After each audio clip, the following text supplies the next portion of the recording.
To Marie Colvin from several politicians, among them the former Defence Secretary and now Principal of the Chertoff Consultancy Group, Reid, who was a personal friend. He's been giving me his thoughts on her tragic death. I'm deeply saddened. Marie Colvin was courageous, she was brave and she was committed.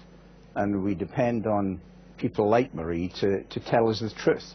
And that was her job. She took enormous risks in what she did, and therefore, though saddened, ultimately, I think for somebody who had been to Chechnya, had been to Kosovo, who had been right in the thick of things, who had herself been wounded in Sri Lanka, she made enormous sacrifices in order that we should find out what's going on in some of these conflicts, and she'll be a sad, sad loss.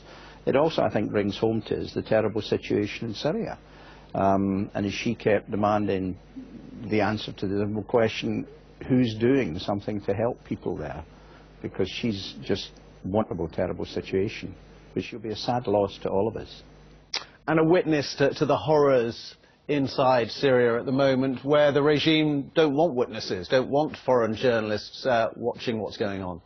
Absolutely, and if there is a sense of frustration of those of us who have to watch that and to ask, you know, why are we not doing more, there must be just an unmeasurable sense of frustration for the people who are in there, the people of Homs themselves, the people of Syria, and people like Marie Colvin, who were seeing this firsthand, who were witnessing, as she wrote the other day, you know, children being killed, the bombing of civilians, apparently without restriction, and the impotence or apparent impotence of the United Nations. So I think in honour of people like Marie Colvin, we should all redouble our efforts to find something we can do to make sure that those who are under such pressures in Syria, under such terrible carnage, get as much help as they can from the outside world. We just can't stand by.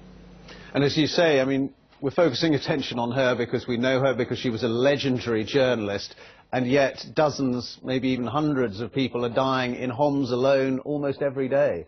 Absolutely, but you know, there's a sense of human experience where we can observe things happening, but until it is brought right home to us by the tragic death of somebody that we know, somebody like Marie Colvin. I had the privilege of knowing her, and my wife was a friend of hers, and I know that she'll be deeply missed by all of her friends and her family and so on, but it brings it home to us because we've suffered the loss, if you like, the horrors we feel when we see the losses now being suffered by others there.